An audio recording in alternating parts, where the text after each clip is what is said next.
Hi everyone, Highlander here. And this is Patch. Were you sent here by a friend? Did they give you a specific link to check out this very video? Well, I'm afraid your friend thinks you are a scrub. But on the upside, they think that there is hope for you and that you can improve with the right training. That's where this video comes in. Today we're talking about co-op play. We'll start by discussing some essential things to know about the co-op play structure in Diablo 3. After that, we'll be discussing each class, and you can see an image of each class on the screen now. By clicking on a class, you can cut to advice on how to play as that class when in a party, how to play with that class when in a party, and some cool skills which are essentially relevant to every party play. At the end, we'll be covering some tips that all parties, no matter their combination, can learn from. This is all very important as you need to understand not just how your character functions, but also how your allies work as well. This will help keep you from fighting amongst each other, which is after all exactly what Diablo wants you to do. The skills are also important to know. Once you reach level 60, the Nephilim Valor system kicks in. Now, I've included a link below if you want to know more, but essentially it rewards players with bonus magic find if they play without changing their skills or runes mid-game. The cooperative game has been made really easy for people to work together without muss or fuss. Experience is shared, so you can't steal someone's kill and get more XP. Gold is shared too, no matter who picks it up. Health globes are shared, but we'll discuss those more towards the end of the video. One interesting mechanic is the item system. After a monster dies, if it drops an item, only you can see it until you pick it up. Everyone can see their own individual items which nobody else can see until they are picked up off the ground. If later you drop it yourself, then everyone can see it. This means that you never have to run into the middle of the fray to ensure you don't miss out on some loot. On the topic of loot, it's good to know why your party is there. Are you pushing into a new difficult area, or are you farming an area for items? This can all enter your party skill selection process, for if you are entering a difficult area, you may need a defensive focus. If farming, you may shift towards DPS skills and other loot enhancing skills. But now onto each character class. The Witch Doctor, in some ways, should be the most familiar to a Diablo II veteran. He is a summoning caster who feels similar to the D2 Druid, with the flavour of the Necromancer, never mind that they all taste like chicken at the end of the day. He can summon 3 to 4 zombie dogs and a gargantuan to fight his side, complementing this with range spells and many crowd control and damage abilities. Playing as the Witch Doctor, you hope to avoid enemies reaching you at melee range. You will have to be sensitive in managing your skill cooldowns relating to your summons and your resource mana. Mana is the resource most familiar to long-term Diablo fans. It depletes as it is spent using skills and abilities, and slowly regenerates over time. Unlike all the other classes, there isn't any skill a Witch Doctor can use to generate himself additional mana. As such, once a fight is decided but not finished, you may wish to use that time to use any summon skills now to replace fallen summonables, allowing your cooldown and mana the chance to recover in anticipation of the next battle. If your allies have things under control, consider opening chests and picking up gold so that you keep yourself useful whilst your mana recovers and you prepare yourself for the next wave of monsters. Playing with the Witch Doctor, you want to help keep himself out of melee range. You also should be understanding that his mana resource recovers slowly and that without a generator skill, at times his most effective action may be no action. The Witch Doctor has some interesting skills. Most of his benefit to a co-op group will be through his crowd control, including summons. However, one interesting option for a party is using zombie dogs with the final gift ability, whereby they have a 15% chance to drop health globes upon death, something which combines well with sacrifice among other skills, in particular the Barbarian's passive Pound of Flesh and the Wizard's passive Power Hungry. Hex is another skill which has a hedge magic ability and that periodically heals allies. Big Bad Voodoo is clearly the Witch Doctor's big co-op skill, conjuring a dancing fetish that increases attack speed and movement of allies within range and can also include a healing component. The Wizard is Sanctuary's version of an epic nerdballer. She learnt all there was to learn in school, was dissatisfied and wanted to learn more than what they had to teach, and did so with epic arcane stuff. The Wizard can naturally sense the world around her and what magic is at work, kinda like Neo at the end of Matrix. This allowed her to develop skills like being able to slow time during exams, or summon mirror images to attend class on her behalf. Playing as the Wizard, you hope to avoid enemies reaching you at melee range. The wizard's resource is arcane power, which works very much like the familiar mana. The wizard's arcane power does however regenerate relatively quickly, and it can also be increased through the casting of signature spells that do deal damage as well as generating arcane power. Once a fight is decided but not finished, you should utilize signature skills to mop up enemies. If moving with a thorough party, take the opportunity to utilize your ranged signature spells on breaking barrels, which makes sense since the melee guys have to run there if they want to do that. Playing as the wizard, you have the teleport ability, which is fantastic for effective combat as well as getting to where you want to go. However, when playing with a party of muggles, keep in mind they cannot teleport, so don't bugger off on them, it can be really annoying. When playing with the wizard, try to help her to keep out of melee range. Also try not to use too much foul language when she teleports off without warning. As far as the skill selection goes, the wizard is lacking in party-specific skills. However, when joining a game as the wizard, consider the type of damage your allies may be using. You have 4 different types of damage to choose from, and may want to use a mastery passive to specialize in one of these. As the wizard, you are ideally positioned to ensure your party has a well-diversified damage output. This could include selecting fire damage to complement a monk's lightning damage, or cold damage to help assist a demon hunter ally with crowd control. The demon hunter is a strong-willed woman whose hatred is directed at the demons of the burning hells. To the surprise of few, she is currently single. Not being much of a one for family, she's focused her efforts on dealing damage through the use of bows, crossbows, and things that explode. She has amazing dexterity, being able to dual-wield crossbows and reload these mid-battle without any noticeable impact on her ability to shoot and kill stuff en masse.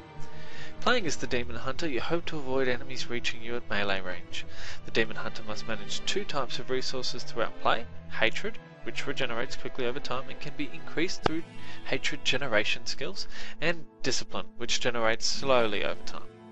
Once a fight is decided but not finished, you should focus attacks on hatred generators and avoid the use of Discipline entirely. If you plan to use the Preparation ability to restore your Discipline, this may be the ideal time. If moving with a thorough party, take the opportunity to utilize your range generator abilities on breaking barrels, which makes sense since the melee guys have to run there if they want to do that. Playing with the Demon Hunter, you want to help her keep herself out of melee range. Not much else for it, really. The Demon Hunter doesn't do so well at keeping company, and her skills kind of reflect this, I'm afraid. There aren't any chummy arrows she can shoot. She has some abilities, such as Mark for Death, which will increase the amount of damage particular enemies receive. Other abilities that can help a party include Caltrops, and I've no idea how to pronounce that, which can increase the likelihood of delivering a critical hit when standing in the area of effect, which is a potential synergy with other class critical hit abilities, in particular the Barbarian, who has quite a number of these.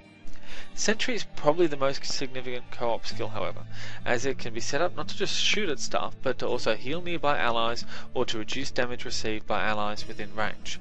If you're with a party focused on attaining loot as a Demon Hunter, you should consider making some friends with a cute companion ferret, who will increase gold drops and even pick them up for you.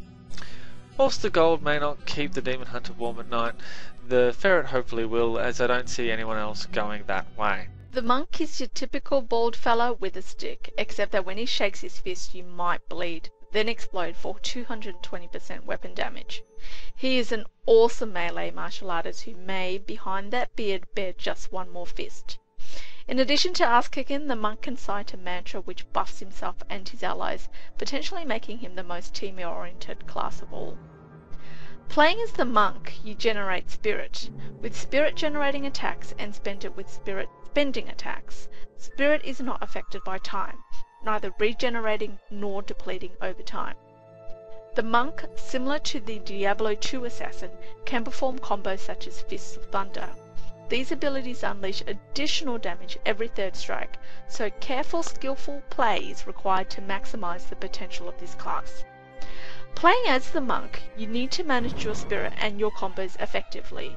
Ensuring your 3rd hit is used on the most effective target can help your damage output. You will also need to make sure you aren't tempted to spend too much spirit in a small skirmish if you don't need to, unless there are sufficient monsters available to replenish your spirit for the next big fight. Once a fight is decided, but not finished, keep making sure you are generating spirit until your spirit is full. After joining a game, if you find yourself waiting for a friend before jumping down a waypoint, you might choose to hop out of the town gate and take the opportunity to build up your spirit while you wait. It won't go anywhere until you spend it. Your mantras won't work around corners or on any ally with which you do not have a line of sight. Therefore, maintaining strong party awareness can be very useful. You can manage this by maintaining general preferences as you play. If you encounter an intersection in a catacomb, for example, make a habit of positioning yourself so that you have a line of sight up each path as opposed to just two.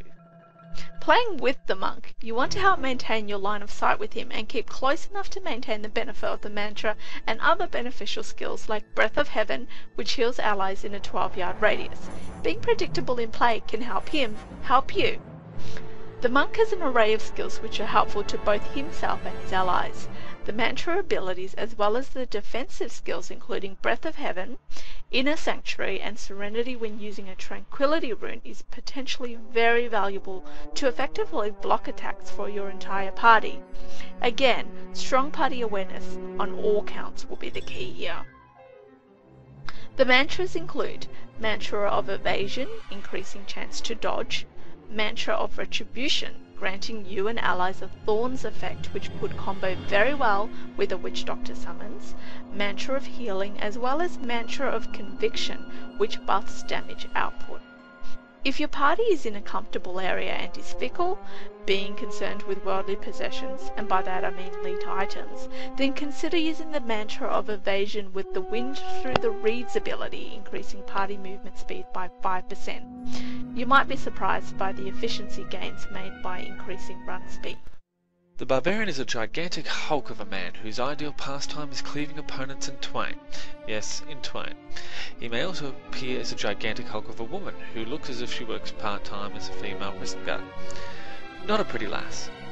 Anyway, barbarians like to go up to things and smash them.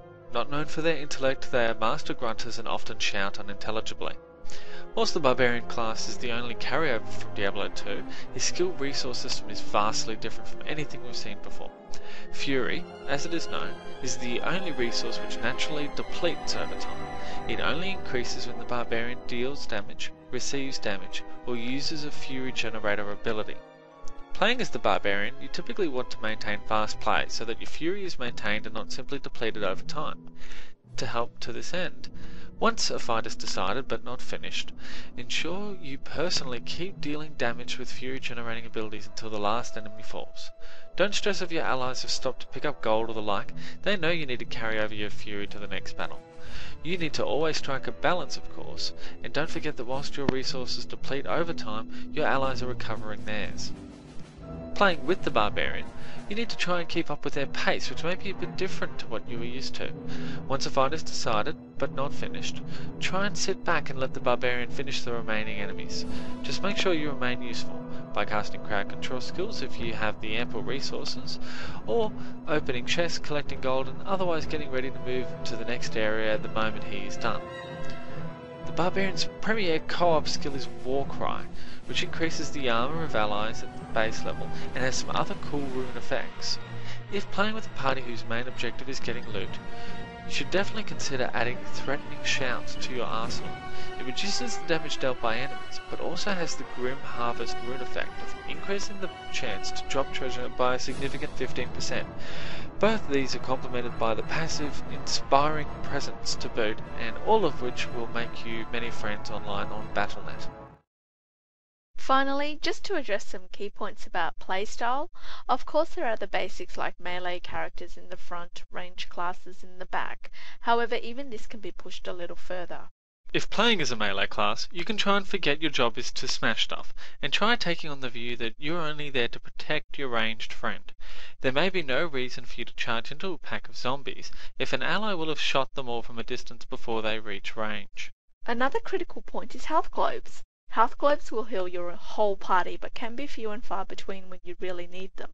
Unless a party member is at real risk, try to avoid grabbing health globes unless all party members will benefit from the entire heal. As areas become more difficult, how your party moves will be essential. When you enter an area, it is full of monsters lying dormant who will not attack you until you aggro them.